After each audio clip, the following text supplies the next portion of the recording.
It all started on this very day when I came across this game. Pretty nice jazz and restaurant bar. And then I come over here to second picture and I'm like, what is this? Maybe they have another company between it because it does say jazz and restaurant. Maybe they have something under it. And it says Gribbly's jazz-inspired restaurant located within the heart of Harlem, New York. 1962. Relax, socialize, and discover what lies beneath the story of Gribbly's J&R. Okay, no problem, I said. I went to the badges, right? There's so many badges. Here you gotta encounter the director. They welcome you to Gribbly's, stuff like that. And then I scroll a little more. Beneath. Bye Bye Blackbird. Cinnamon in a Mood, the alleyway. Not for me. And there was this question mark. And I wanted that badge. Because what do you mean it says you shouldn't be here? I needed to know. And the more I literally went down, the more I was like, what is this? Looks like a prison or something. So I was like, you know what? I'm going to investigate this place. I am going to investigate this place like what I did back then with the myths. Like Lloyd. Okay? Chuck Lloyd, I think it was. And the others. Like the Smiles family. It was my moment. And I'm just going to show you all of the secrets I've been unraveling within this place. Let's get into it. So we come into the main loading screen, right? Gribbly's Jazz and Restaurant. Not bad at all. We got chat titles, a lot of them, but the majority of them have it connected to the badges. Bear Enthusiast, GNC Supply. We gotta join the group for that one. Etc, etc, right? I already got these badges, but I'm gonna show you the exact torment I went through. Hours of investigating this game. We're gonna click continue. We're not gonna get any of the roles right now because I do not feel like working. We got the beautiful restaurant rules. I agree. Look at this super duper lively place. Man, nothing bad's going on over here. It's great. The music's up and playing, and it's a great atmosphere. I'm not gonna lie. I love it here. I totally do. There's totally not gonna be somebody in my ear about to curse. Let me mute everybody. There we go. You don't have to hear all that horror. We come to the balcony. Wow, such a nice balcony. So super nice. There's so many windows over there. And then I look over, and there's this place right over there. I haven't been able to exposure it or anything. Light it up. I don't know if there's anything significant there, but I don't know. It's very different from the rest of these windows. I don't know. Maybe it's just me. Maybe it's just me. What am I? I'm just a rabbit. We're gonna move on, and we're gonna go over here. And then I come across this place. We come across a picture of Marcellus. I think that's how you pronounce the name. I don't know who's this person right here. But these stairs look very significant. We're gonna come down here. And here is James Calloway and his big band. This is significant. You'll see why. Accompanied by Gribbly, Marcellus, Sanders, Bourne, and Bird. There's a badge with the bird in it. And there's a badge with Marcellus in it. Interesting. If I come over here, there's also another poster. Marcellus Jazz Troupe. Not part of the big band, troupe. Featuring the music that they are playing. There's an out of order person, machine, animatronic. There's a lever. You can click this lever. This will take us to the next place. There's another picture. Frosty. It says Frosty Diner. This is very significant. We come over here. I don't know who this person is, okay? But Marcellus is again right here. And now we're gonna check out the place. Looks very nice. But this NPC does talk a lot about very interesting things. Okay, everybody's living it up in here. There's nothing really significant, but we will come back because there's just something hidden in here, okay? We're gonna go ahead and open this place up. We are now at the alleyway. Whisper not my friend, that's what old Jay Calloway used to say. This guy is definitely significant. He knows a little too much about the Calloway, Marcellus, and everybody else. Anyways, we also see a body. It does not look like the little animatronic out of order or whatever it is, a machine. This has color to it. And they're lying in there. They're dead. Do you understand me? They're dead. Okay? I don't know who it is. I may not know who it is. Okay? But now we gotta look down. Everybody look down. There's a missing person. And it says, Dave Johnston, occupation detective. Last reported, Jimmy Circus grounds. Recently, a detective named Dave Johnston has been missing on Jimmy Circus grounds. If this man is found, report to Jimmy Circus staff immediately. But why report to the staff? Why not report to the police, you know? But I have not found Jimmy Circus grounds. I don't know if it's a game, okay? But I'm gonna investigate a little later. We will be back with that. Anyways, we move on. And there is this paper. Okay, so I didn't actually read it in the other one because I didn't exposure it just yet, but I have the full exposure picture here and I'm going to read it to you. It says September 27, 1962, Emlett's Place. When I was still a young pianist on the city's streets, I frequented a spot near 8th Street called Emmett's Place. I knew Emmett from a few gigs, which eventually landed me a spot in one of the trips that played there every weekend. Rock and roll found itself on every corner, threatening the corners of jazz musicians in the city. The drummer of my trio, who I'll call Joe, lended me a hand in creating a place where jazz musicians could make a bring doing what they loved. I'm not sure where he is now, but Emmett, I thank you for giving me such an opportunity. Gribbly. Interesting.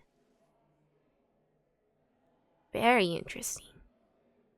Then we got a homeless guy and stuff, and then there's papers burning. That makes me wonder if they're burning the papers, because I can see that it has something on it. I can't zoom in on it, but there's that. So we're gonna continue over. I'm gonna go this way. Gribbly and Co. This was on the main page. This was on there. Okay? The lever opens this door. It's about to get serious, everybody. Buckle up. Alright, we've made it downstairs to the basement. I think this is a basement. I mean, why would it be here, right? There's so much stuff in here. We have some instruments here. We got a truck opened, and we have this thing that doesn't turn on the side of the tag says Texas Mr. Frosty's Diner. Just like the picture. We will go visit Mr. Frosty's Diner. And now we're going to pick this up. And it crumbles everything it touches. Okay, then that means we got to break a wall, right? And it has to be in the same floor. So we're going to go this way. And we're going to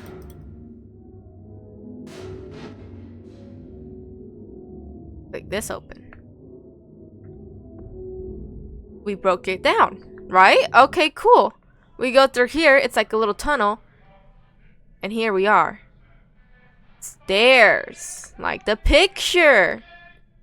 It's pretty open. And we have the first letter here. 1964. After some negotiation, I finally acquired the old Harlem Steam and Electric building for such a low price, too. After leasing the property, I started to refurbish the top floors into a jazz club, just like what Mr. Valganus suggested. I've got big plans for this place. A few of my old friends from Calloway's band even agreed to lend a hand in making this place into what I've dreamed of. But who is this person writing it? We come over here, and there's another one. March 4, 1966. Business has been going great. I've used some of the funds from the place to start up my own company, G&C Entertainment. The building is huge, and I've been using this maintenance floor as a storage space, but I can't seem to figure out what the metal door leads to. All I know is that a building this large for so cheap is a bargain. They created G&C Entertainment, meaning The machine upstairs that says out of order is an animatronic. The person who's writing this, GNC Entertainment, is not part of the supply, or most likely is, and knows what they're doing. Okay? Today marks 1981 the 18th. We will know why this is significant. Just wait. We come over here, there's a picture of a boat in wilderness. This is significant. A few weeks before his death, him and I spent our time off tour at a lake not far from Chicago. You could say he was my mentor figure when it came to growing up. Eagle Mountain Lake, 1962. That is significant. And then look, we have somebody with a little logo. This is significant. Very significant. This is part of GNC Entertainment. We know this is an animatronic, but it's not being used at the moment. And it's just lying there to rot. GNC, Gribbly & Co. We have a piano. Pianos seem to be very significant around this place, and you'll know why. Now we gotta go to this keypad. Just give me a minute, everybody.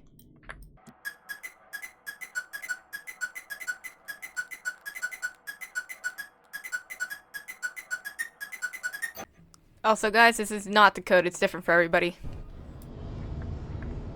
We have now opened up to the basement.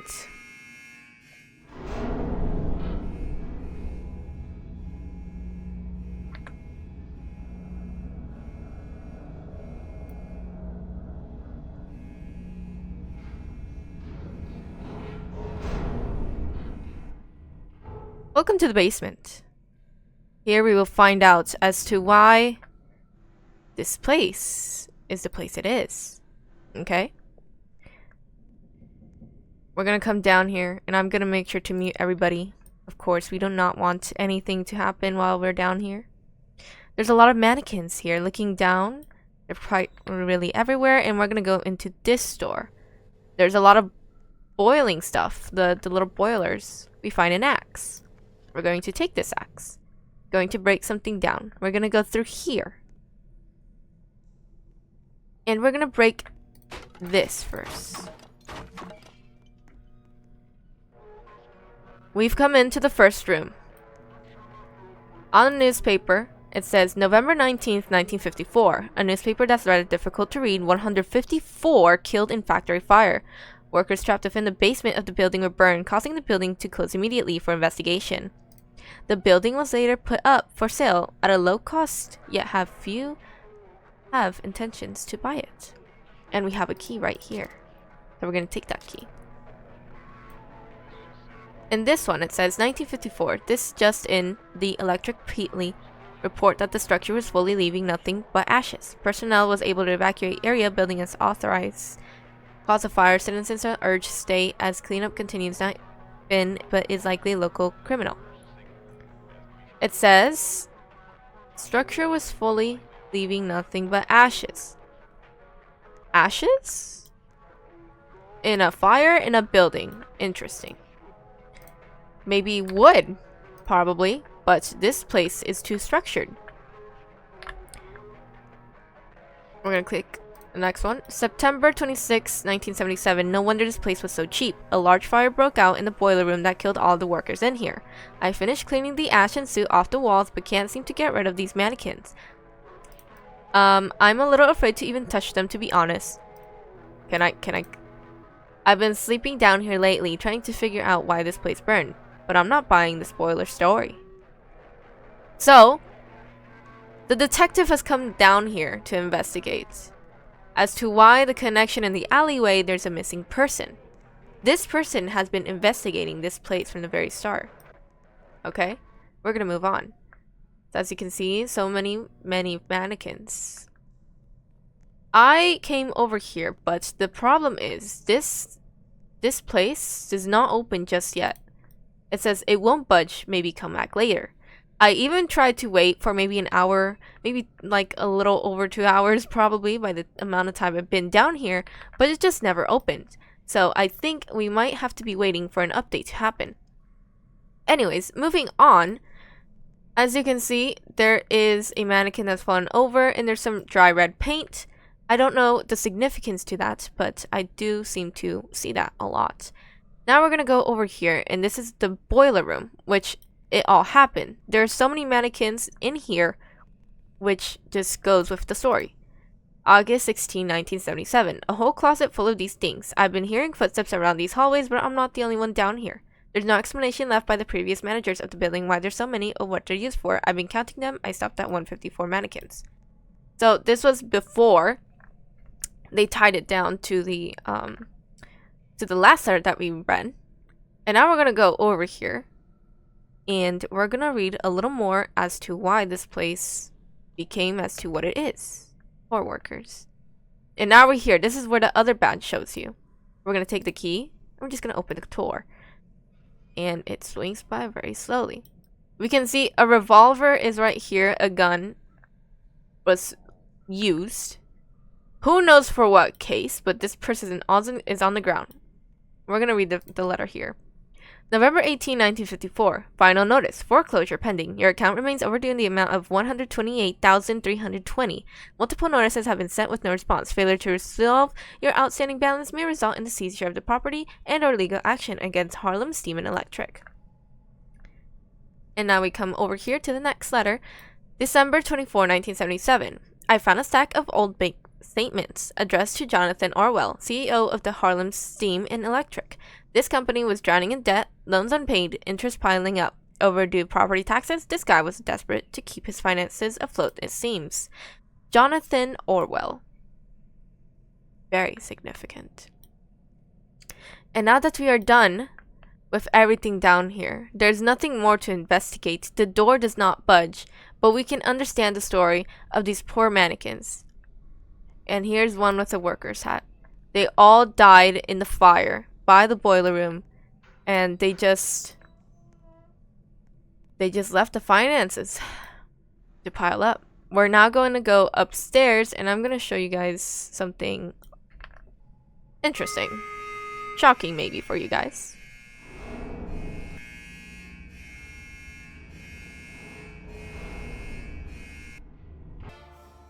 I want you to look at this picture right here. This little doodle. This is significant, okay? I want you to look at this picture. And I want you to look over here. This is the old location of Gribbly's. There is not a game to it. There's nothing tied to it as of what I know so far. But just know that we are moving on rather quickly with what we are finding here. We're going to go ahead and open this up. We do not need the lever or anything of the sort, but I'm going to show you something that I quite missed last time when I was investigating that my friend had showed me. We're going to go through here. I advise you to always check the dark corners, and we come to this room. A smiley face, another smiley face over here, and another smiley face. It is rather dark, and there is 1, 2, 3, 4, 5 figures. I wonder what that means. I am now going to show you from the web what I found. So I join in and take a look into his account, right? Gribbly. Many connections, many followers, following. About I'll see you on the dark side of the moon. I do not know what that reference is, but I'm going to continue on. We got Gribbly's and we got GNC Supply Co. And here's the picture that we keep seeing everywhere. The supply company. I do not see anything tied to it. This is also nothing tied to it, I believe. We have the wilderness game that we do have to visit.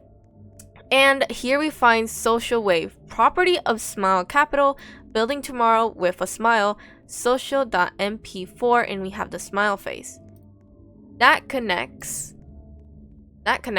to this odd place that we see here, that you can hardly see. I do not know the significance of the smile. All I know is it's just there. Okay? Now we're back here. I have been looking for something since the start.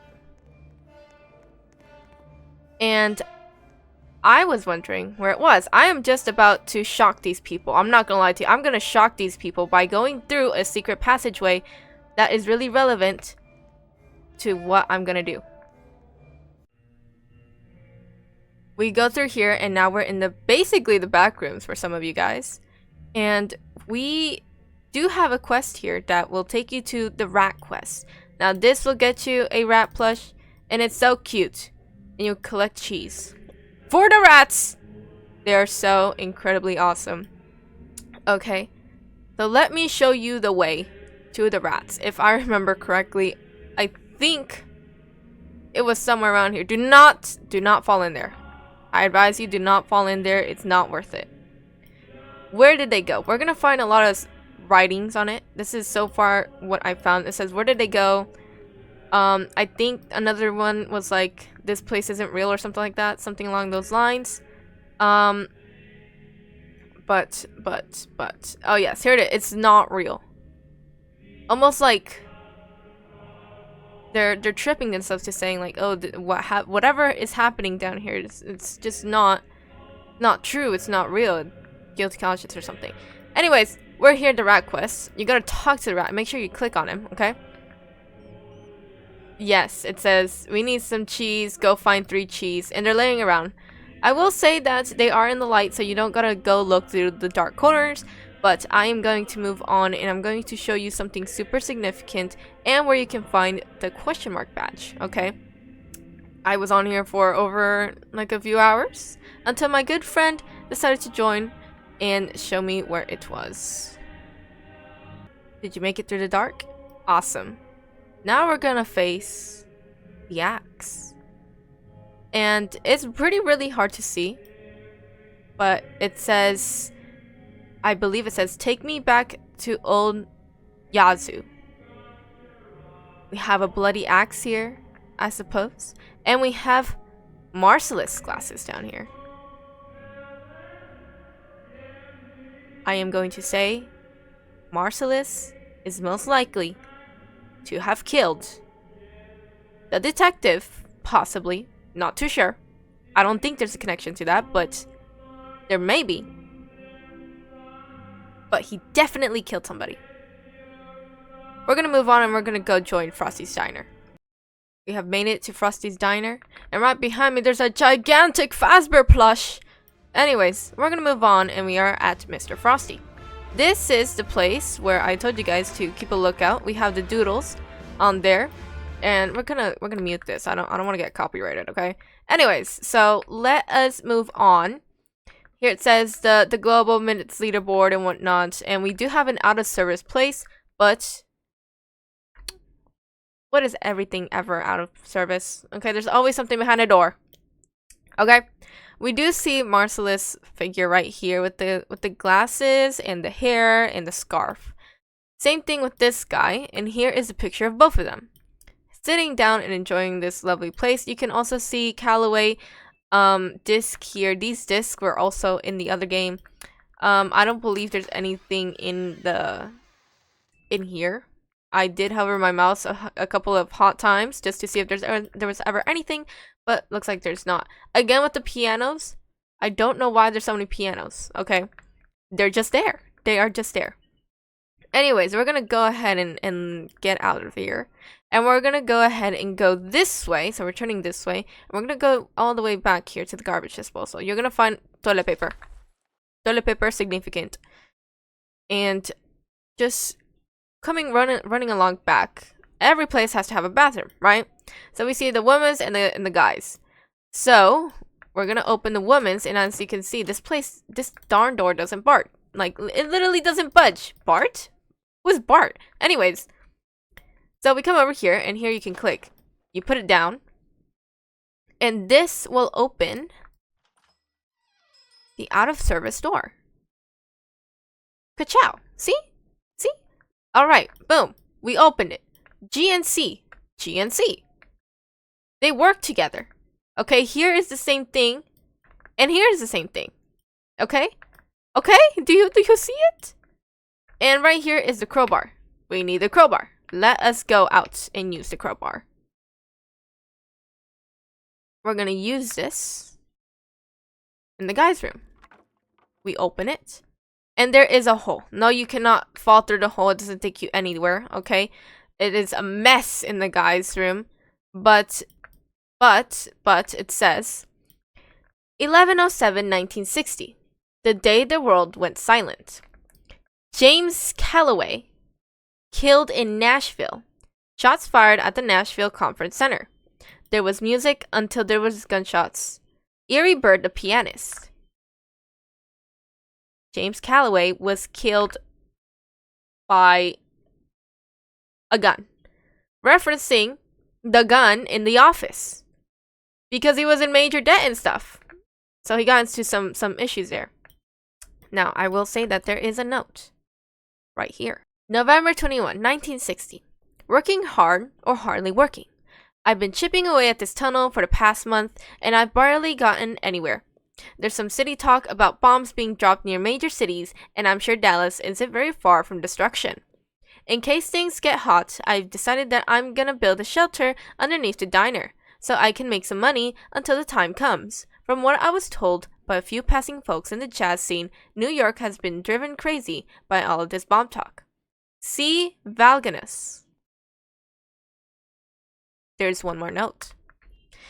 I believe, if I'm not wrong, it's in the out of service room, which we do have to go back to. So let me can I not? Okay, there we go. It is somewhere around here. Hidden in here. There it is. So this is October 9th. So this is a whole month before he wrote the other one.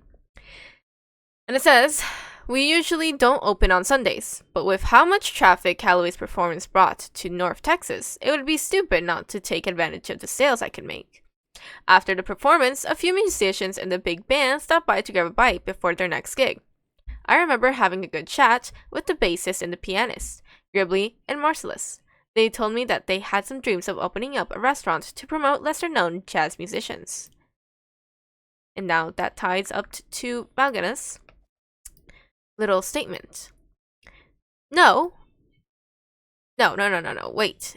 I forgot to mention that this guy over here does speak a lot about what happened. The joint's seen more stories than you can count. Mr. Frosty's is where Denton comes to life. Interesting. I see. But this guy gave us some major clues to what we were looking for. And I'm gonna input them in there, okay? In here, within the truck, another piano. There is so many pianos. You can also see it in this clip when I went to the wilderness, okay? Is there anything significant over there? Not really, but you will see that they are tied together, because back to the picture, they are together at the lake. Now, I don't know if that's the actual lake, but it just says wilderness. So we can just assume that it is the lake. Okay? Again, with the GNC Supply Co. And then we have these Fazbear plushies.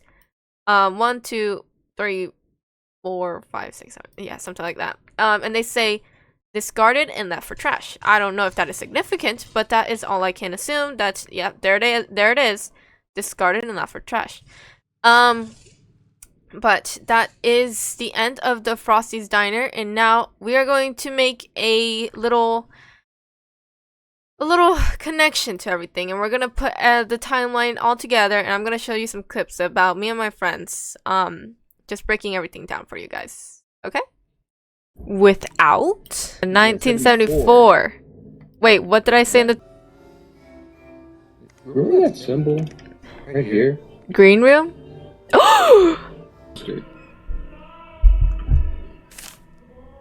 Yeah, there used to be a Whiplash poster, and it got deleted, but if Whiplash was made in like 2000 something, clearly the times don't add up. The times are not. Yeah, they aren't adding up. It's either between 70, 76 or 1960s or 1970s. Maybe this is in the past, and the factory hasn't burned down yet. I don't know. I mean, not thinking about it, it kind of is still intact for a fire. Yeah, wouldn't it be all burned up? Unless somebody investigates, does fire actually affect metal and stuff like that? Which I don't think it would. It would just burn it up. I mean, it would if it still gets to a certain amount of temperature, it will melt. True. So There's a lot of metal bars and stuff. I feel like those would have melted away with the fire. yeah. Immediately. But all we get is like mannequins and like knocking. Maybe it's like a recreation. And the building is still intact. Or it's stuck I in don't know. time? Well, stuck in time doesn't seem Maybe, too possible. Maybe.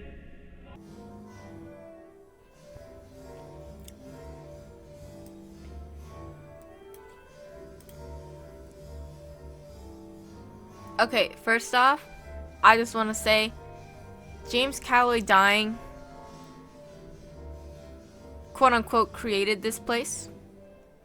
Secondly, all his bandmates then went with Marcellus to create the troupe right afterwards, so they can continue with jazz. Gribbly told Vaganus about their dreams of opening up a restaurant to promote lesser-known jazz musicians, which was made because Vaganus made a shelter underneath the diner, I guess.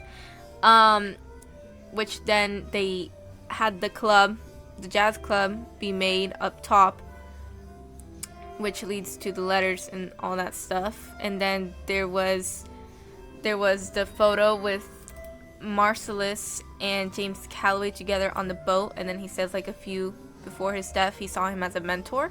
So I kind of feel like Marcellus killing somebody when we found the question mark badge in the room is most likely, but is it Calloway? I don't think so. But I also want to just point out that Marcellus made his troupe right after Calloway died, and the NPC in the alleyway said that Marcellus told him to join his band in the troupe, and then the NPC said without Calloway's death this place wouldn't be like how it's supposed to be. So that kind of makes me think, like, did Marcellus kill his mentor Calloway? I feel like he wouldn't, but I have a feeling he killed somebody. I don't know. I don't know why you would kill your mentor. I don't think they're like that. Definitely not his fault if they became successful afterwards. But I do feel like he did kill somebody. With the axe in his glasses on the floor in that one place, and it says take me back to old Yazoo. Maybe he's guilty of something, or he's in denial. I don't know. Secondly, the detective, I don't think Marcellus killed the detective, because why would that make sense with the story plot? Because the investigator was in 1977 or 1970, somewhere around there, found out about the boiler room story wasn't true. It was just to avoid the finances that Orwell wanted to avoid, so he made the quote-unquote accident intentional on purpose, so all of his finances would disappear in that place, and then he would sell for such a low cost and make some money. So I don't think Marcellus would even know about it. I think it would be Orwell who probably would sent the detective to die, to be killed. So no, Marcellus didn't kill that person. I am so sure about that. So that's, yeah, because then I have as well the NPC that says, out of all of us, Gribbly was the one who really understood Calloway, both as a leader and a person. Gribbly and Calloway were really close, so I don't think Gribbly killed him. I don't think so at all. They had special chemistry on the stage that you couldn't fake. There was a real connection between them. And then they said, watching Gribbly and Marcellus interact, you could see the respect and admiration between them. Gribbly took Marcellus under his wing, so no, I don't think Marcellus was killed Calloway. That's why. Gribbly and Bird stumbled into Lou's parlor down in New Orleans in the night, and they found something truly special in Marcellus. That's where they found Marcellus. The bassist. Or is he the bassist? I think so. And then the NPC who was part of the band got with Marcellus' jazz troupe was like finding their voice again after losing Calloway. And Gribbly had a way of knowing Calloway needed before he even said a word. There was a deep mutual understanding there, so they were really, really close. But then, if we reference back to the wall in the diner, it says in 1960 something. If I could just find it, because I have so many screenshots. 1107. So this is November 7th, 1960, the day the world went silent, and silent is in bold red. The NPC that says, "I'll never forget the night we heard the news, everything just stopped like the world went silent. What would we do without our band leader?" Which then refers to the poster saying James Calloway killed in Nashville, shots fired at the Nashville Conference Center, and Eerie Bird was the one that said music, and then there was gunshots. So on November 7th, everything went silent, so that was when Calloway died. So there's that. My theory is detective investigator was taken out, most likely by Orwell, because he's most likely still alive. I'm not gonna lie. And that refers to the basement and the incident and the poor workers, 154 and counting. Though there is not all the workers in there, it does not compare to the number that it says in the paper. So maybe they put them in a behind the metal doors or something like that, because there is a metal door. There's another metal door that you can't open just yet. Maybe they put them in there, and they weren't really aware of Harlem Steam & Co. when they bought the place. They only knew about the GNC that they started making as a side thing. That's why you see GNC Supply & Co. and Entertainment all around that floor, but once you open up the metal doors, you see the impact of what happened down there. So they weren't really aware. So I'm gonna leave it at that. I don't really have a single theory about it, but I do believe Marcellus killed somebody. Probably, maybe. I feel like I'm wrong, which I probably am. But I don't think he would kill his mentor. I think he probably killed somebody else. Or I may be wrong. I don't know. You guys can make your own theories. I don't really have a theory to mine. I'm just saying, oh, this is what I think. This is my controversy or whatever. But, yeah, I'll leave it at that.